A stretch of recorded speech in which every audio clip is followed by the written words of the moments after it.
नमस्कार, मैं अशोक कुमार पांडे और स्वागत है आपका टीसीएच पर। हाजिर हूं आज एक खास खबर लेकर।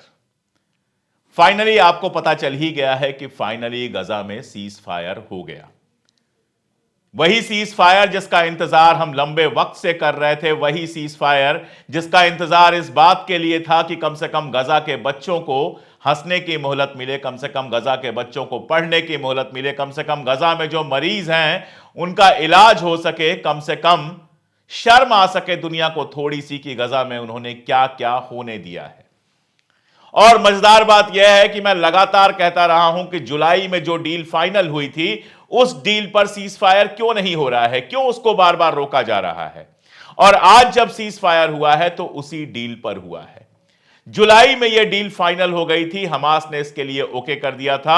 इजराइल के जो बात करने वाले वहां पर गए थे, शिनबेट के चीफ हों चाहे मोसाद के चीफ हों, सबने उस बात के लिए ओके कर दिया था। गैलेंट ने कहा था कि लड़ते रहने का कोई मतलब नहीं है, लेकिन नेतन्याहू ने अपनी गद्दी बचाने के लिए और अमेरिका ने अपने हथियार बेचने के लिए इस जंग को खींचा, 15 महीनों तक खींचा और आखिरी में नाक रगड़ के हार मान के इजराइल को फाइनली इसी सीज फायर पर सिग्नेचर करना पड़ा जो जुलाई में था। बड़े बड़े बयान आए, सार का बयान आया कि सीज फायर हो भी जाएगा। सीज फायर तो ये लोग कह ही नहीं रहे थे। अगर आप लोग मेरे रेगुलर दर्शक हैं तो आपको याद होगा मैंने बताया था कि अब उसको ये लोग सिर्फ होस्टेज डील कह रहे हैं, यानी दिखाना ये चाहते थे कि अपने होस्टेज तो हम वापस ले लेंगे लेकिन जंग बंद नहीं करेंगे।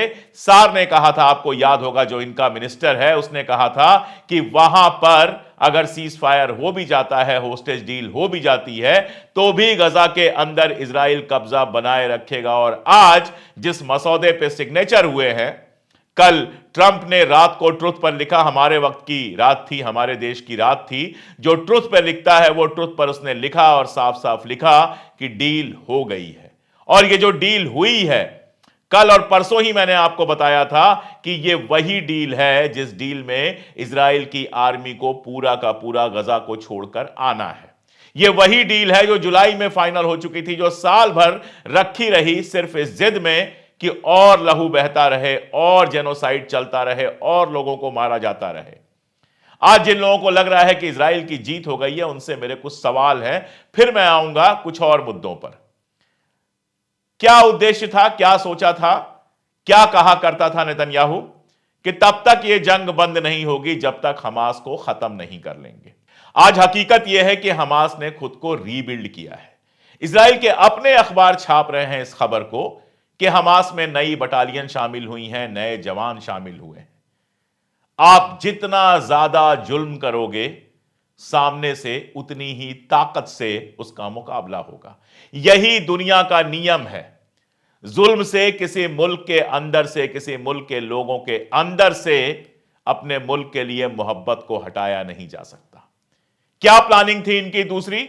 इनकी दूसरी प्लानिंग यह थी कि हालात इतने बदतर कर देंगे कि फलस्तीनी खुद अपना मुल्क छोड़कर चले जाएंगे, यहां वहां भाग जाएंगे।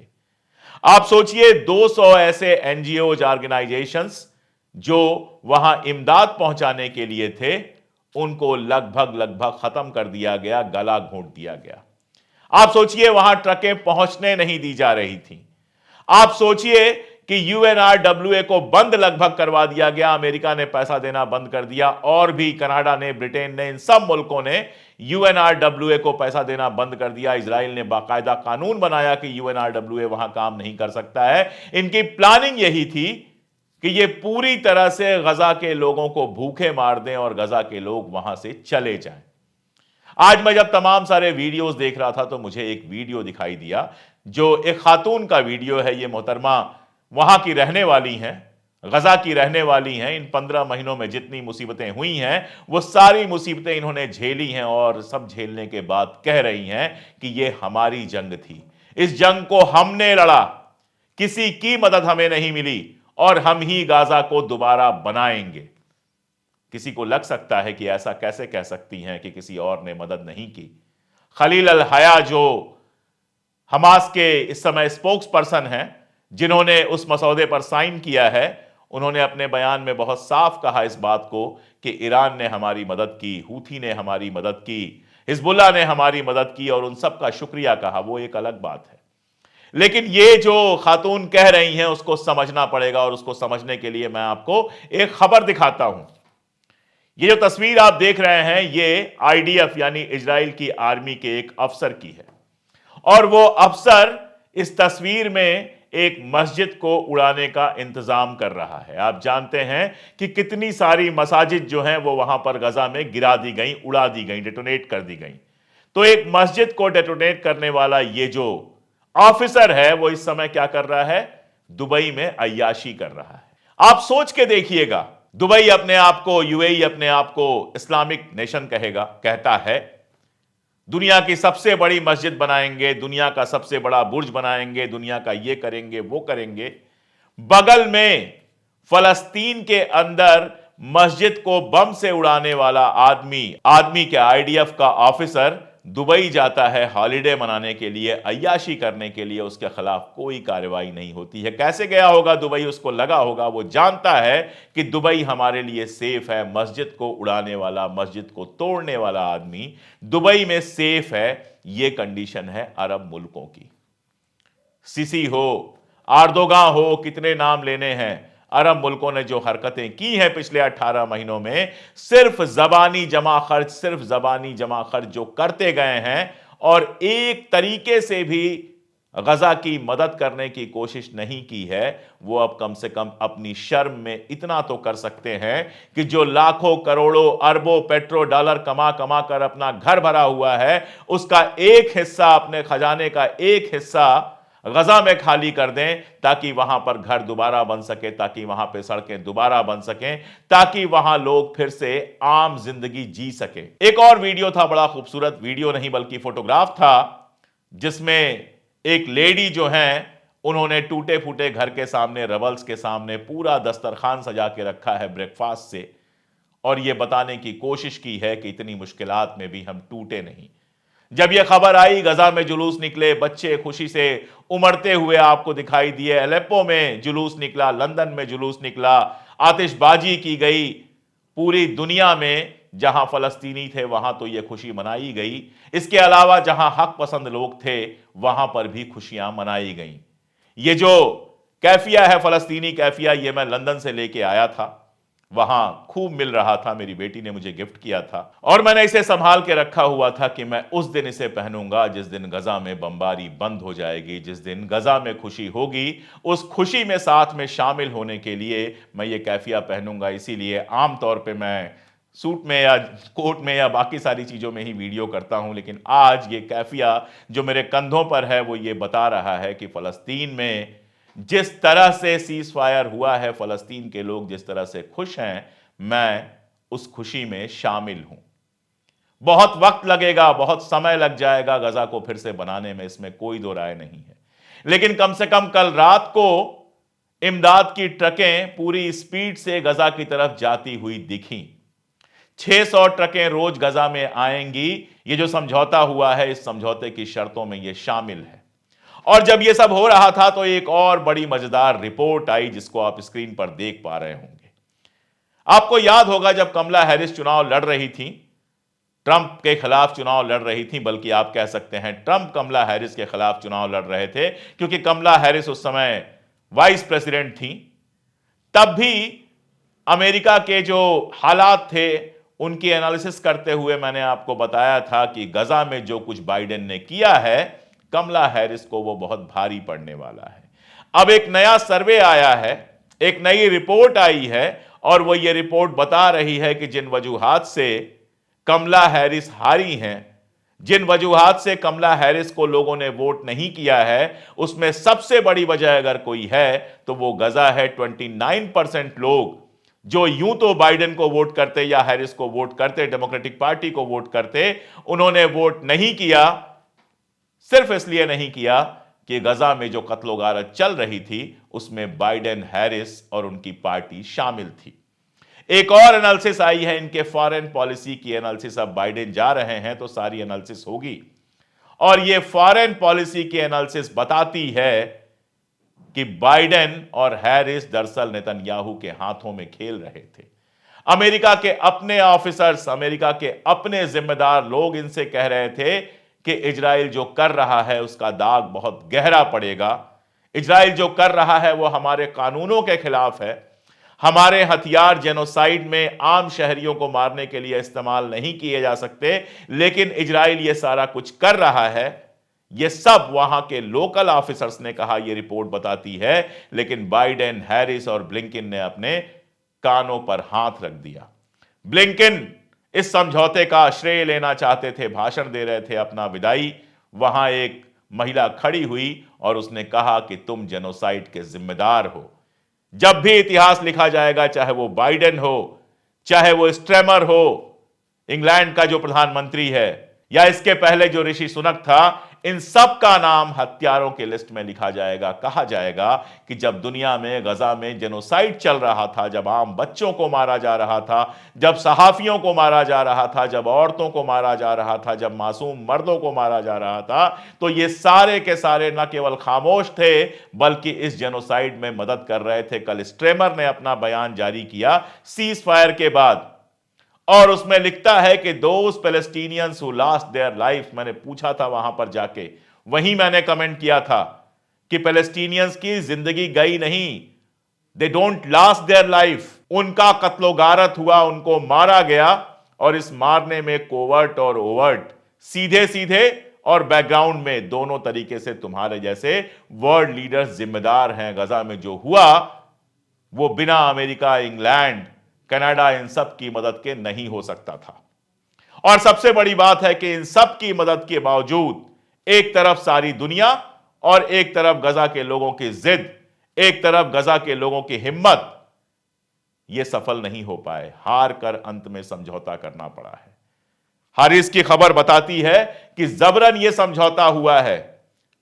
ट्रंप का जो एनवाय था उसने जबरदस्ती यह समझौता करवाया है। उसने नेतन्याहू को कहा है कि तुम्हें समझौता करना पड़ेगा। एक खबर आई थी कि फ्राइडे को एक मीटिंग होनी थी, नेतन्याहू ने कहा शबात है तो मैं मीटिंग नहीं कर पाऊंगा। ट्रंप ने कहा कि शबात का तुम्हारे लिए कोई मतलब नहीं है, तुमको मीटिंग करनी पड़ेगी। अब याद कीजिए, जिस दिन ट्रंप ने धमकी दी थी उस दिन मैंने कहा था कि यह धमकी इतनी सीधी नहीं है, इसको समझना पड़ेगा। हमारे यहां गोदी मीडिया और इंटरनेशनल गोदी मीडिया के सारे लोग कह रहे थे कि यह धमकी सिर्फ हमास के लिए है। मैंने उस दिन ही उस धमकी को पढ़ने के बाद कहा था कि इसमें नेतन्याहू के लिए छुपी हुई धमकी है। जब वो कहता है कि I am a friend of Israel but now we need peace, तो बहुत सीधे सीधे वो नेतन्याहू की तरफ उंगली करके कहता है कि जंग बंद करो। हमें आपको भले पता ना हो, मैं तो अंदाज लगा ही रहा था। मैं तो लगातार अंदाज किया, जो चीजें सामने आ रही थी लगातार ये कह ही रहा था कि नेतन्याहू अपनी वजह से ये जंग नहीं रोकने देना चाहता है। और बेन ग्वेर ने जब कहा कि दसियों बार जब सीज फायर बिल्कुल फाइनल हो गया था हमने रोक दिया, तो वो उसी बात को दोहरा रहा था जो नेतन्याहू अपने मुंह से नहीं कह सकता है।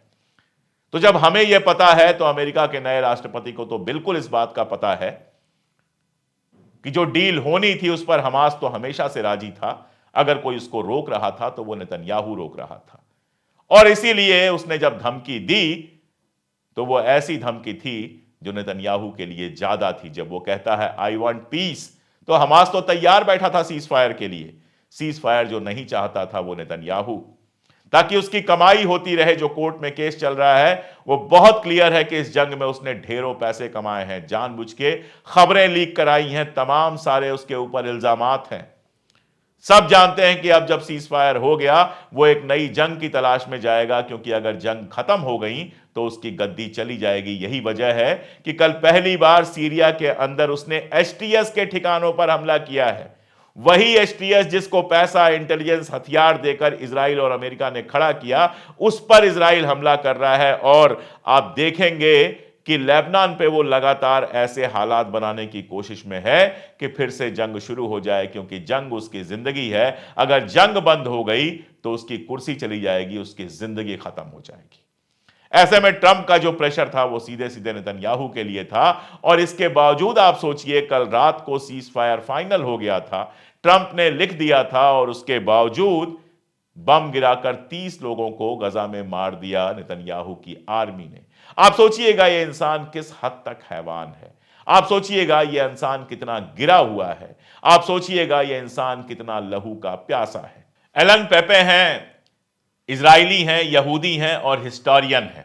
लेकिन हमेशा फलस्तीन के साथ खड़े रहे हैं। उनकी किताब सबको एक बार पढ़नी चाहिए, कई किताबें हैं, उनकी किताबें जरूर पढ़नी चाहिए। उनका एक वीडियो आया है और बहुत मजेदार वीडियो है। वो कहते हैं कि जियोनिज्म अपने लास्ट फेज में है, अपने आखिरी स्टेज में है, और अपने वीडियोस में लगातार मैंने इस बात को कहा है कि इजराइल के सामने अपने एग्जिस्टेंस का भी खतरा है। उनका कहना है कि कोई भी आइडियोलॉजी जब अपनी सारी लिमिट्स क्रॉस कर जाती है, जब अपना पागलपन के एक्सट्रीम पे पहुंच जाती है, उसके बाद वो खत्म हो जाती है। हिटलर का एग्जाम्पल है हमारे सामने। और उनका कहना है कि नेतन्याहू की लीडरशिप में ज़ायनिज्म भी वहीं पहुंच चुका है। अब ज़ायनिज्म खत्म होने के अलावा और कोई चीज नहीं हो सकती है। इसका मतलब क्या है? इसका मतलब यह है कि या तो इजराइल के अंदर ही यहूदियों के बीच से एक ऐसा सेक्शन जो अभी है, बहुत बड़ा नहीं है लेकिन है, खड़ा होगा और नेतन्याहू से कहेगा बस हमें फलस्तीनियों के साथ मिलकर रहना है, ये जंग, ये नफरत खत्म करो। या तो जिस तरह की पॉलिसीज अपनाई हैं, जितनी इकोनॉमिक प्रॉब्लम है, जितनी अंदर अनरेस्ट है, उससे सिर्फ नेतन्याहू की सरकार नहीं गिरेगी, इजराइल अपने आप में डी एस्टैब्लिश हो जाएगा। आज बहुत सारे वर्ल्ड लीडर्स ने जब बधाई दी है इस बात की, तो उसमें इस बात को अंडरलाइन किया है कि वहां पर 2 स्टेट सोल्यूशन लागू होना चाहिए। मजेदार बात यह है कि स्ट्रेमर, जो ऐसे तो इजराइल के साथ हमेशा खड़ा रहा है, ब्रिटेन का प्रधानमंत्री, उसने भी अपने बयान में कहा है कि अब 2 स्टेट सोल्यूशन की तरफ बढ़ना चाहिए, यानी फलस्तीन को इंडिपेंडेंस मिलना चाहिए। भारत सरकार की तरफ से जो बधाई गई है उसमें इंडिपेंडेंस वगैरह की बात तो नहीं है, लेकिन बहुत बैलेंस बधाई है। भारत का कहना है कि अब बातचीत के रास्ते से मसले को सुलझाना चाहिए। बातचीत के रास्ते से मसले को सुलझाने का एक ही मतलब है, 2 स्टेट सोल्यूशन। तो एलन पेपे जो कह रहे हैं उसका मतलब यह है कि वहां पर 2 स्टेट सोल्यूशन लागू करना होगा। और मैं ये बात बार बार कह चुका हूं, आज फिर आपके सामने दोहरा रहा हूं कि इस बार फलस्तीनियों ने जो लड़ाई लड़ी है, इस बार फलस्तीनियों ने जो जिद दिखाई है, इस बार फलस्तीनियों ने जिस तरह से अपनी जमीन नहीं छोड़ी है, इस बार फलस्तीनियों ने इतना दर्द सहने के बावजूद सर नहीं झुकाया है, उसका सिर्फ एक मतलब है कि अब फलस्तीनी हार नहीं मानने वाले। ये उनका जो बलिदान है वो बेकार नहीं जाने वाला। इस कुर्बानी से ही आज नहीं तो कल और हमारे जीते जी हमारी उम्रों में ही फलस्तीन आजाद होगा। फलस्तीन में फलस्तीन का झंडा लहराएगा और फलस्तीनी दुनिया भर में वैसे ही इज्जत से रह पाएंगे जैसे किसी भी आजाद मुल्क के बाशिंदे रहते हैं। तो फिलहाल आज कम से कम गजा के लोग खुश हैं। कोई ऐसी फैमिली नहीं है जिसके बच्चे ना मारे गए हों या जिसके घर में कोई ना कोई मारा ना गया हो। न जाने कितने बच्चे यतीम हो गए, न जाने कितने मां बाप अपने बच्चों से महरूम हो गए। हिंद रजब आपको याद होगी, छोटी सी बच्ची, 6-7 साल की बच्ची, जिसकी देह में 100 से ज्यादा गोलियां उतार दी थी जायनिस्टों ने। ऐसे कितने बच्चे मारे गए, कितने बच्चों के अंग काटने पड़े। अभी जरा से बच्चे हैं लेकिन जिंदगी भर अपाहिज बन के रहना होगा उनको। एक ऐसी जंग, एक ऐसा जेनोसाइड जिसमें 1 महीने के बच्चे से लेकर 90 साल के बुजुर्ग तक को मारा गया। अभी फिलहाल रुक गई है वो जंग, कब तक रुकी रहेगी कोई नहीं जानता।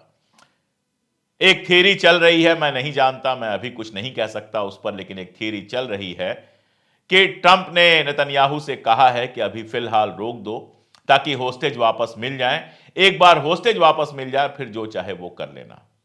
अगर ट्रंप ने ऐसा किया है तो अपनी जिंदगी की सबसे बड़ी बेवकूफी और अपनी जिंदगी की सबसे बड़ी गलती की है, क्योंकि ऐसा नहीं है कि हमास इसकी तैयारी नहीं करेगा।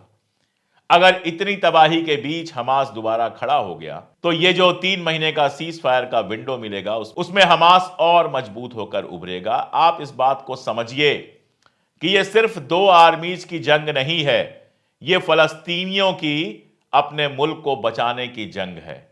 सारे फलस्तीनी मार दिए जाएंगे ना, 2-4 बचेंगे, तो वहां से भी ये जंग दोबारा शुरू हो जाएगी।